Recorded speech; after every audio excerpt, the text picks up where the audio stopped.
નમસ્કાર મિત્રો, આગામી 12 કલાક સુધી હવામાન વિભાગે રાજ્યમાં કડાકા ભડાકા સાથે ધોધમાર વરસાદની આગાહી કરી છે।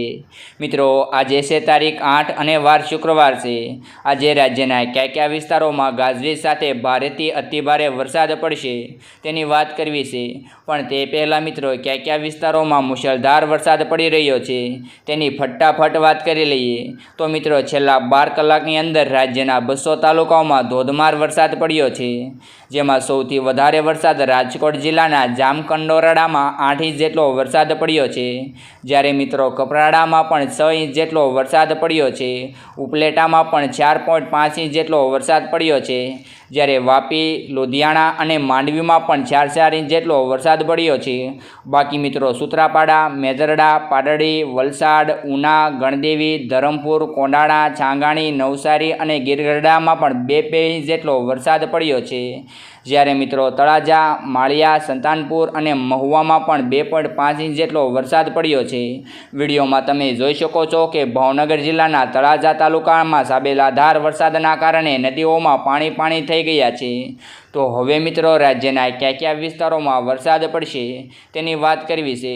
પણ તે પહેલાં મિત્રો, આ વિડીયોને એક લાઇક કરી દેજો અને આવી જ રીતે વરસાદના સમાચાર સૌથી પહેલાં જોવા માટે આપણી આ યુટ્યુબ ચેનલને સબસ્ક્રાઈબ કરવાનું ના ભૂલતા। તો મિત્રો, આગામી 12 કલાક દરમિયાન દક્ષિણ ગુજરાતમાં સુરત, નવસારી, વલસાડ, તાપી, ડાંગ, ભરૂચ અને નર્મદા જિલ્લામાં આગામી 12 કલાક સુધી ભારેથી અતિભારે વરસાદ પડી શકે છે। એટલે કે લગભગ દક્ષિણ ગુજરાતના તમામ વિસ્તારોમાં આજે ધોધમાર વાવણીલાયક સારામાં સારો વરસાદ વરસી શકે છે। તો હવે મિત્રો, આપણે સૌરાષ્ટ્રના વિસ્તારોની વાત કરીએ તો સૌરાષ્ટ્રમાં આગામી 12 કલાક સુધી રાજકોટ, પોરબંદર, અમરેલી, બોટાદ, સુરેન્દ્રનગર અને મોરબી જિલ્લામાં આજે મધ્યમથી હળવા પ્રકારનો વરસાદ પડી શકે છે। જ્યારે મિત્રો, ખાસ કરીને આજે દેવભૂમિ દ્વારકા, ભાવનગર, જૂનાગઢ, ગીર સોમનાથ અને ભાવનગર જિલ્લામાં આજે ધોધમાર સાબેલાધાર વરસાદ પડી શકે છે। તો હવે મિત્રો, આપણે મધ્ય ગુજરાતના વિસ્તારોની વાત કરીએ તો મધ્ય ગુજરાતમાં આગામી 12 કલાક સુધી ગાંધીનગર, અમદાવાદ, ખેડા, આણંદ, છોટાઉદેપુર, પંચમહાલ, દાહોદ, મહીસાગર અને અરવલ્લી જિલ્લામાં આજે મધ્યમથી હળવા પ્રકારનો વરસાદ પડી શકે છે।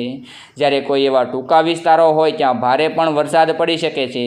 જ્યારે મિત્રો, ખાસ કરીને આજે અમદાવાદ જિલ્લામાં ધોધમાર વરસાદ પડવાની શક્યતા થોડી વધારે છે। તો હવે મિત્રો, આપણે ઉત્તર ગુજરાતના વિસ્તારોની વાત કરીએ તો મિત્રો, આગામી 12 કલાક દરમિયાન ઉત્તર ગુજરાતમાં બનાસકાંઠા અને સાબરકાંઠા જિલ્લામાં મધ્યમથી હળવા પ્રકારનો વરસાદ પડી શકે છે। તો મિત્રો, આ હતા આજના વરસાદના મુખ્ય સમાચાર।